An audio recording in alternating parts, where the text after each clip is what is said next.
Hello guys and welcome back to another interesting tutorial. In today's tutorial, I'll be learning how to make this trending kaftan with pleats. If this is what you'd like to learn, kindly stay tuned. Please do not forget to hit the subscribe button below. So let's get right started. So here I have my paper, I have my sequence fabric, and I have the flower fabric which I'll be using. So here I have 2.5 meters of fabric. You can use 3 meters yard of fabric. You can, if you're making use of an ankara fabric, I would advise you use 4 yards of fabric to achieve what you want. But because this fabric is by 60, so that's why I'm good to go with 2.5 yards of fabric. And depending on your client's body type. So I'm drawing out my starting point on my fabric. I'll be cutting out the back first. So yeah, making use of 3.5 for my neckline for the back, 3.5 inches wide. And the next thing I want to do is to go ahead and measure the shoulder measurement, half of our shoulder measurement, which is 8 inches. So from that 8 inches, I'll go ahead and measure the sleeve length. So from the 8 inches, I'm taking 11 inches to be the sleeve length. So please do not get it twisted. The neckline 3.5 inches, the shoulder measurement 8 inches, then the sleeve length from the shoulder measurement. So the next thing I'm taking is the shoulder to hip measurement, so that which is 25. So I've gone ahead to mark out 25 for the shoulder to hip measurement. And the next thing I want to do is to take the shoulder to the gown length measurement. So I'll be taking the shoulder to the gown length measurement. So just like that. So the next thing I want to do, once I'm done taking the shoulder to the gown length measurement, is to come back to the hip line, and I'll be dividing the hip by 4, and I'll place the measurement on that hip line just like that. And once I've placed the measurement, I'll go ahead to add 2.5 inches or 3 inches just for that room allowance. So I've gone ahead to mark it, so I'm getting a total figure of 14.75, and then I'll just take that figure down to the hem of my gown.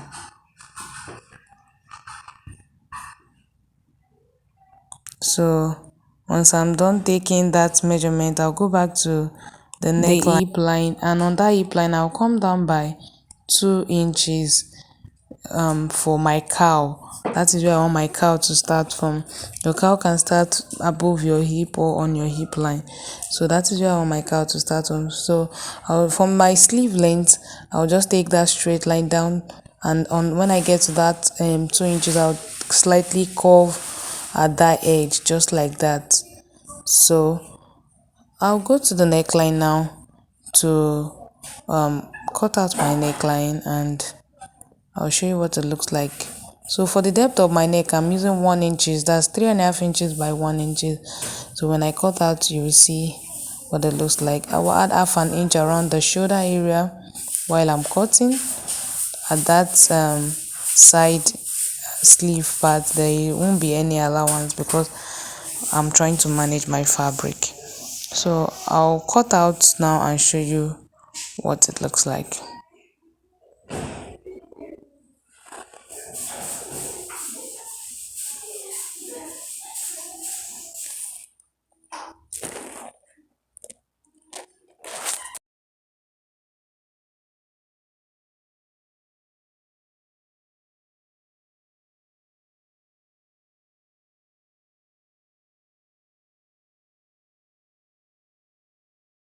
So this is what the back looks like. I hope you can see that. So I'll put this aside and I'll pick my paper so that I can draft for the front. So I'll be marking out 3.5 inches for my neckline, 8 inches for half of my shoulder measurement, and then from half of my shoulder measurement I'll go ahead and measure sleeve length of 11 inches just like I did. Then the depth of my neck, I'll be making use of 4 inches. I'll use the curve to connect. So the neckline for my front is 3.5 by 4 inches. So the next thing I'm doing is to take my shoulder to hip line measurement, which is 25, just the way I did for the back, and then I'll mark just like that. Then the next thing I want to do is to ahead and mark my hip divided by 4 and add 3 inches for room allowance, and then I'll take that measurement down to the hem of my paper.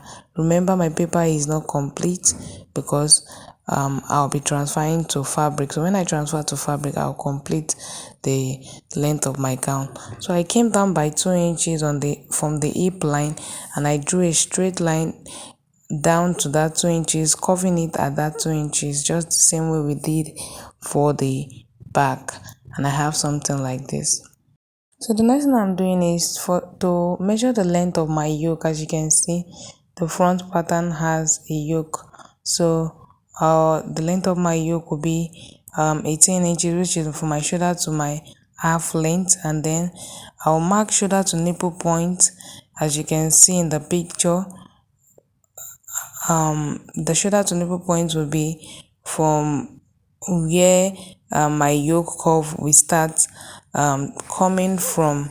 So I'll go ahead and measure from the shoulder line. I'll measure 4 inches downward, and then I'll connect just like that, just so for the purpose of getting the curve I need.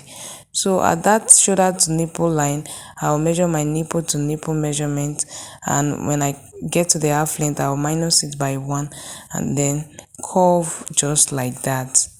So I'll use my curve to get a perfect curve. At the shoulder to nipple, I make use of my nipple to nipple measurement plus half an inch. Then at the half length, I minused 1 inches and then I curved it just like that. So from that 4 inches that I came down by from the shoulder, I will just connect to the shoulder to nipple line just like that. I hope you can see that. So once I'm done, I'll just go ahead and cut out the yoke. But before I do that, I'll cut out the neckline for the front, and then I'll cut out the front shaping so that you can see what it looks like. So this is what it looked like without me altering anything. So I'll go ahead now and cut out the yoke, but before then I'll go ahead and mark out where I want my slashes, my pleats to come in, and my pleat to be coming in somewhere close to the underbust area. So that line I drew is where my first pleat is going to be coming in. So I'm just drawing the lines where I want my pleats to come in before I cut out my yoke. So I'm done doing that. I'll just go ahead and cut out the yoke before I slash. So that will be my sequence, and the other part will be my plain or flowered fabric. So all you need to do is just slash through those lines and spread open. So before I do that, I'll place my pattern on my fabric so that it will be easy for me to spread. So please do not forget to extend the length of your front length to the hem. So here I am slashing through the lines that I have drawn just like that. So when you're done slashing through the lines, just go ahead and open up. You can open as much, if you have enough fabric, you can open as much as you want. That will enable more pleat and more drape around that part. So the more fabric you have, the more opportunity you have to pleat, and the more volume you have at that part. So this is me just pleating.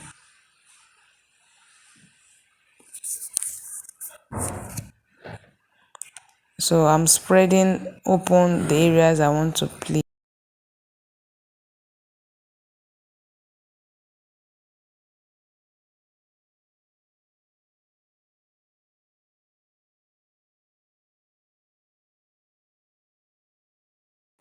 So I'm going ahead to pin them down so that when I'm cutting they don't move up and down. So what I'm doing now is I'm adding half an inch allowance around those areas. So you can see I added half an inch allowance just around those places. because that is where my yoke will be coming in.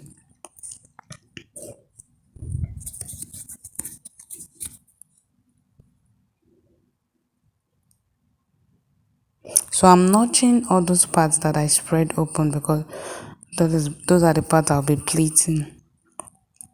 I'm just going ahead to notch,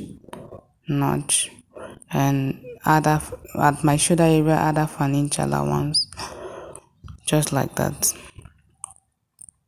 So I'll go ahead to cut out my side now, and this is what it looks like after cutting.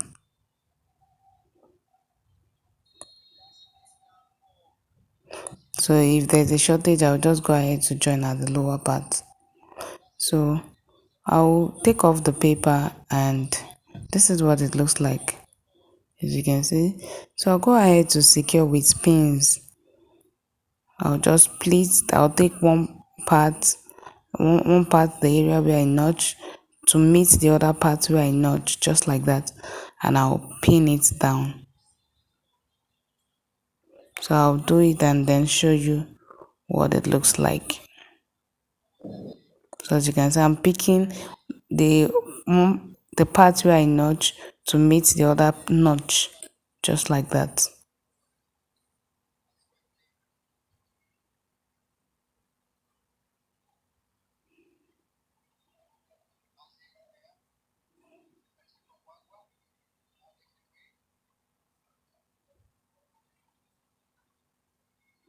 So you can see this is what it looks like at the end of the day. So I'll take the other side and also do the same thing with the other side.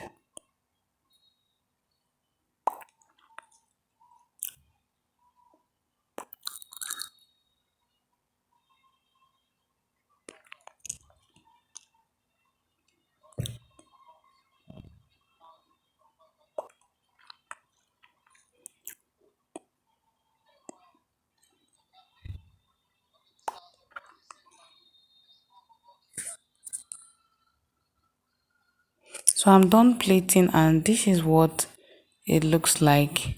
So I'll just go ahead and cut out my yoke, and then before then I'll just go ahead and run a stitch to secure the plates together. So for my yoke, I'll be cutting out the facing, which I'll be using the main fabric, and I also cut out the sequence, which will be the outer part that you'll be seeing. So I'll add half an inch allowance round the sides of my yoke, just like that.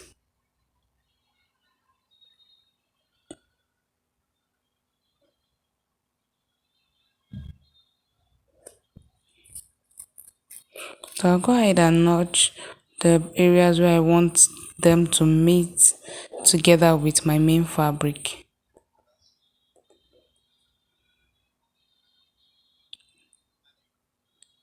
So I'll be cutting out the sequence using the same pattern, adding half an inch round.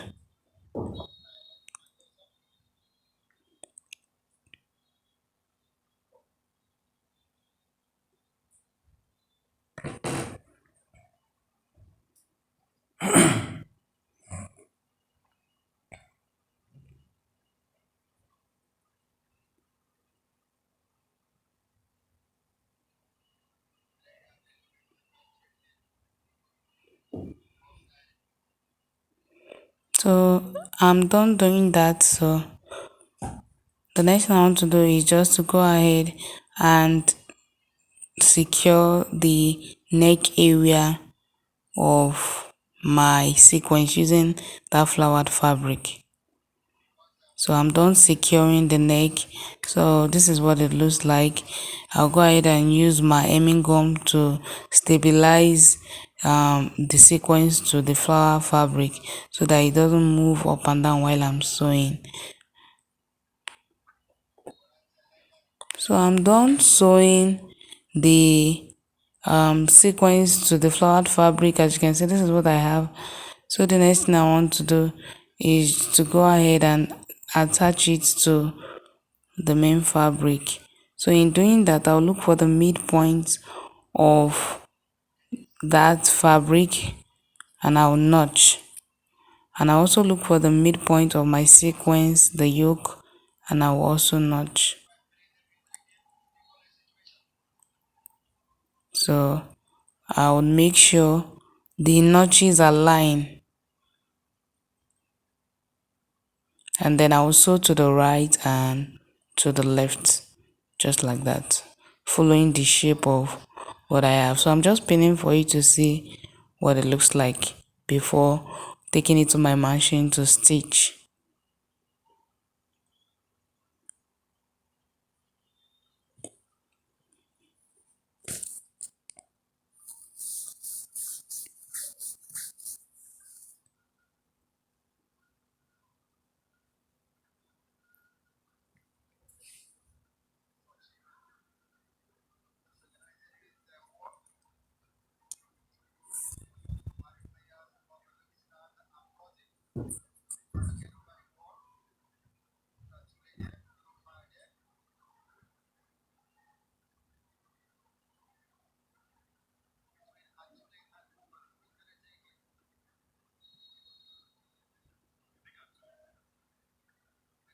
So as you can see, this is what it looks like when you're done pinning.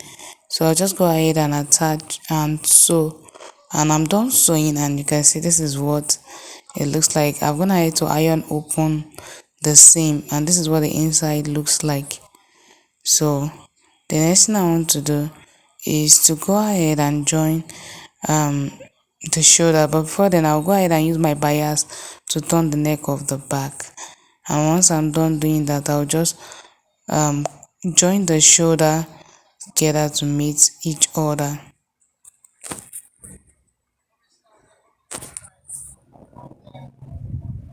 So I'm done joining the shoulder, and I've, the next thing I want to do is to go ahead and secure the side. And in securing the side, I'll just leave out like about 10 inches, or how wide I want my shoulder to be. So I'll go ahead and leave out that inches, and then I will secure the remaining part of the shoulder, making sure that cow area matches up. So I'm done securing the sides, and this is what it looks like, as you can see. So I left that allowance where this hand will be coming through, so that will be for the sleeve. And the next thing I want to do is the band at the sleeve area. So I'll go ahead to fold my sequence into four, because I'll be cutting for the both hands together. So I'll get the measurement for that my arm area. So that will be what will be at the upper part, and then I'll go ahead to divide by 4 and mark the figure. So I'll also get the measurement for my from that arm area to the sleeve length. Don't forget that our sleeve was 11 inches initially, so I minus 11 inches from the total sleeve, and I mark my sleeve length just like that. So at that sleeve length, I'll go ahead and measure the circumference for that wrist area, and I'll be cutting.